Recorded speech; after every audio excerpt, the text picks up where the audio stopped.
Okay, I'm here at Hudson Disc Golf Course, and I mentioned this in a few of my previous videos that I'm going to start showing some of the work we've done here. I'm trying to make a quick round through here. Just as you approach and you get in the parking lot, you'll see there are several businesses and organizations who have helped to build this course, and they were approached about sponsoring baskets, and they've been great in helping the disc golf course. My goal really here is to just get a good view for people who've never played the course, who might want to play the course. They can kind of see what's going on here before they play the course. And so I'm going to kind of quickly scurry through the course here and see how many holes I can get in one video, and then whatever I leave off at the end I'll pick up from.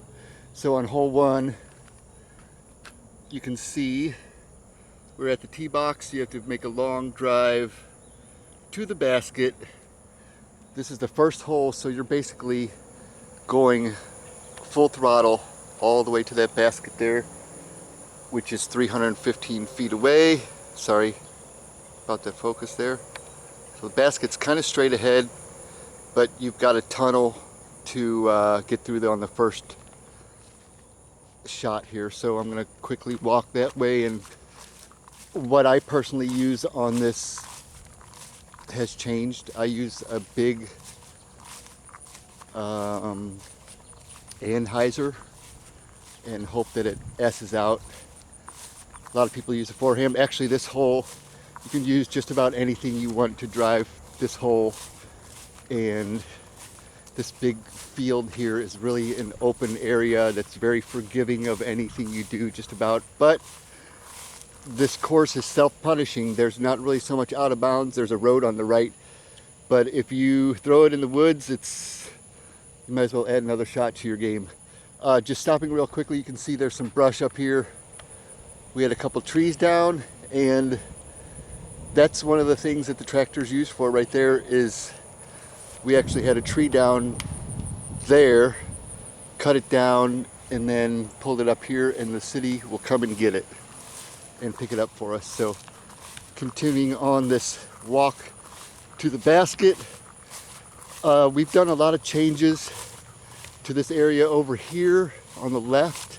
It's kind of an island of bushes and trees and stuff. We've planted trees. You can see there's a new oak, another oak, and I believe that's an oak. I forgot, I didn't look at it as a way by, but these trees were planted a few years ago by us, and anywhere you see the little orange markers like that, those are trees that we planted, or they're saplings that we're trying to save to keep them from being cut down. So, sorry, as you approach the green here, we have some new maple trees here, and I would call them volunteers, and they're going to grow pretty quickly, and they're going to unstuff up this green here. Right now it's a little tighter because we've got things growing, so we keep them trimmed and try to give people a chance to make it, but right now it's a little bit tight. Once you get here to the green, it's a very small green, and you have to be careful about those areas down there. Your disc will easily go under there, so it's kind of a difficult putt. It's a par 3. Everything on the course is a par 3, but the first shot, basically on hole 1, looking back at the tee, 315 feet away, you pretty much have to give it everything you got on the first hole if you're an average player like myself. So we're going from basket 1 to to tee number 2. We start to head into the heavier wooded area. It's a little less forgiving back here. So we've got trails going from hole to hole. We've got markers to show the way. And so hole 2, as you come up to hole 2 is 172 feet. And what you're doing is throwing straight down this alley, but as soon as you get to that tree right there, straight ahead, you really want to take a right turn pretty hard.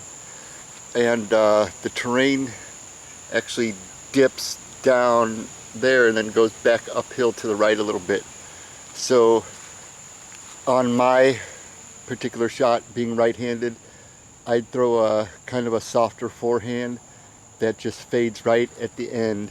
And this is typically a birdie hole. We've had one of our members that we play with ace it, but not often. It's generally a birdie hole. Just describing the hole on the way down, we've done a lot of work, really carved this hole out of the woods, and have had a lot of trimming and stuff going on. So one thing you have to be careful of on this course is there's very few out of bounds, but it's very self-punishing. If you throw the disc in the woods, like I said, you probably just add a shot to your score. On the left, there's a creek. We're always managing erosion because we have creeks and we're sitting in a low part of the neighborhood. So we've always got erosion every year to deal with. I'm just following the path straight down toward the basket and kind of following your flight path. You obviously want to be a little bit higher up than I am. But this is the tree I was describing, and there's the basket. It's a good 30 feet after the tree to the right. So you want your disc to come right about in this area and then start turning right. And there's your basket. Not a very big green, but this hole is a very nice hole nonetheless. It's a shorter hole, but it is a par 3 hole. It's challenging. It's got its own unique challenges to it. Now we're getting back to what is hole 3 now that did not exist before. This course used to be 9 holes, and now it's 18 because of the success of the 9 holes. They asked us to build 9 more holes and take up the whole park, so we've done that. So this is a new hole. When the course became 18 holes, it became a new hole. And what we're looking at here is we're looking at basically a straight shot. If you look at the map there, basically a straight shot. You've got a creek right in the middle there that you have to cross over, and a bridge that was built. So basket straight ahead, 207-foot shot. You've got one real obstruction directly toward the basket, but a lot of people, they have curves on their shots, and throwing it straight down the alley is really one of the hardest things to do in the sport, unfortunately. Some people have mastered it, some people are still figuring it out. So once again, it's mostly just a straight shot, but there are, just these 3 or 4 sprinkled trees through here. They will catch your disc if you're not paying attention. Now we've had several other trees over here on the right that we've actually cut and pulled out of here that have died throughout the years, and we've pulled them out. So this particular area up here is all ivy, and there used to be more trees, but they've fallen since we actually built the hole. So it's become a little bit easier, but I wouldn't say that the scores have changed that much on the hole. It may be a little bit easier up in that area, but still got to do what you got to do. It's very typical on this hole that people fade off to the left. They just cut it off short and they end up in these bushes on the left. That would be a very common thing that happens on this course. I wasn't here specifically for this project, but the group did build this bridge with some telephone poles and decked it to get across there. That's one of the things that we have to kind of improvise to make the course work for people. Here's the latest casualty. We had a tree down from right there that fell across there.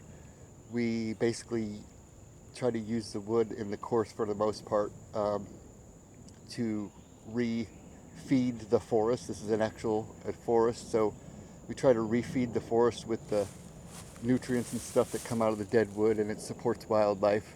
So we are in a forest, so to speak, old growth forest, and that's just kind of one of the projects we've had to do in the past. Not a whole lot of tractor work on this particular hole, but lots of manual work. And over the years, we just have a little bit of stuff here and there to do. Lots and lots of stumps. I'm passing one right now, and that one's not really a problem or a hazard, but that would be typical of what we're dealing with here all the time. So I'm approaching the basket, not a very big green. It's got a nice canopy around it, so you take a hard shot here, a lot of times it will get knocked down in this area. Sometimes it makes it through over to that gap over there. So that's hole 3, and once again, like I said, we have actual signs here that we've made to direct you which way to go from each hole. The course is about a mile long when you follow these trails, and it's great for walking your dogs and just good general exercise as well. So I'm walking the trail to hole number 4. This will be my last hole, and then we'll pick up from there later. So hole 4, looking at the map there, basically I'm standing here, and you want to basically shoot up that way and turn left. The basket is hidden right up in this bush line over here, and on the left side is a creek. So if you cut it short, you're probably gonna end up over in this area. My typical shot is to big anhyzer up to the basket, and a lot of times you can get a skip to the basket. So I'm gonna basically just walk that up there and talk about some things on the way up there. We've had, our tee pads, we're always trying to improve the course. This is one of the few holes left where we don't have a tee pad, and we are working on that and the funding for that. So I'm just going to walk up the course here. As you can see, there still are a lot of dead trees sitting around that we just kind of leave there. It's try to keep it as natural as possible and just keep things groomed. Last week specifically, I just came through here and I would remove this year's growth on a bunch of these things, just trying to create a clean fairway up this hole here to get out of this fairway onto the upper field and the green up there. And so this, just little stuff like this tree stuff around here, all that stuff has to be maintained, and that's just the little things we've had to do along here. I didn't do a whole lot of tractor work on this one because this hole was already being worked on when I brought the tractor here. I did do a little bit of stuff. So here's another good example here of things I can tell you about on the course. This particular tree here, if you look, there's a vine there that's a good 2.5, 3 inches thick. Goes all the way up the tree, and they smother the tree. Now this specific tree is a walnut tree, and it's doing okay so far, but normally what we're going to do with that is we'll cut that vine down low, leave it to die for a year or two, and then come back in a year or two and actually try to remove it once it's dead, because right now it's just not possible to remove it. It's just too solid, strong. That's one typical thing we do. Like I said, the creek is over there, so don't cut it off short and throw left. You want to really come up this way. And we're approaching the big field again that we discussed on hole 1. On the left here, like I said, there's a creek, and this particular area is the beginning of that creek. In other words, it goes from no creek to all of a sudden there's a creek that's about 9 feet down here. And over the years we've had to deal with a lot of erosion and just do whatever corrections need to be made. There was orange safety netting up on this hole for the longest time, for 4 or 5 years, and just recently a couple guys from the group came up with these pallets and decided to do this more like a fencing type deal instead of the old orange stuff.